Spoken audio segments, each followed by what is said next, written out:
हरियाणा में पिछले दिनों मचे सियासी संग्राम के बाद अब भारतीय जनता पार्टी की स्थिति कमजोर होती हुई नजर आ रही है।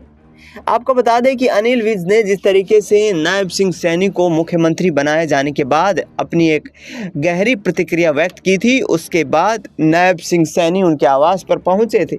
लेकिन पिछले 10 दिनों में जिस तरीके से हरियाणा की सियासी समीकरण ने करवट ली है, उस आधार पर अब लोकसभा चुनाव में बीजेपी का खेमा मजबूत जो दिखाई दे रहा था वो कमज़ोर होता नज़र आ रहा है, क्योंकि हरियाणा में इस वक्त भारतीय जनता पार्टी के खिलाफ ज़बरदस्त एंटी इनकम्बेंसी दिखाई दे रही है। तमाम किसान नेता और स्थानीय लोग किसानों की गद्दार पार्टी कहकर भाजपा को बुला रहे हैं, तो दूसरी तरफ सरकार में साझी रह चुके दुष्यंत चौटाला भी अब सरकार से बगावती रुख अपना चुके हैं और ऐसे में किसानों की फसल खरीद को लेकर लगातार मांग कर रहे हैं। दूसरी तरफ आपको बता दें कि वर्तमान में हरियाणा में 10 लोकसभा सीटों पर भारतीय जनता पार्टी काबिज है,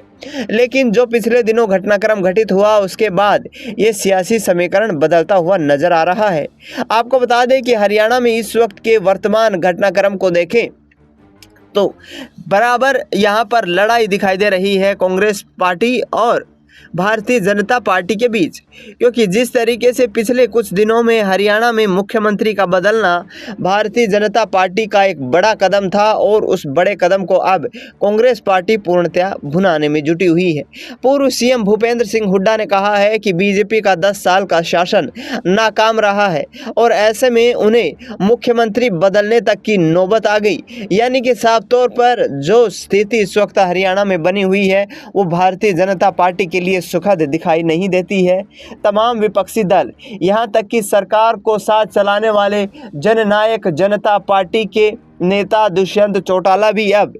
वर्तमान में सैनी सरकार की कार्यशैली को लेकर सवाल खड़े करते नजर आ रहे हैं और उन्होंने ये साफ कर दिया है कि जननायक जनता पार्टी हरियाणा की सभी 10 सीटों पर मजबूती से चुनाव लड़ेगी, यानी कि इसका पूरा खामियाजा भारतीय जनता पार्टी को भुगतना पड़ सकता है। फिलहाल इस खबर में इतना ही।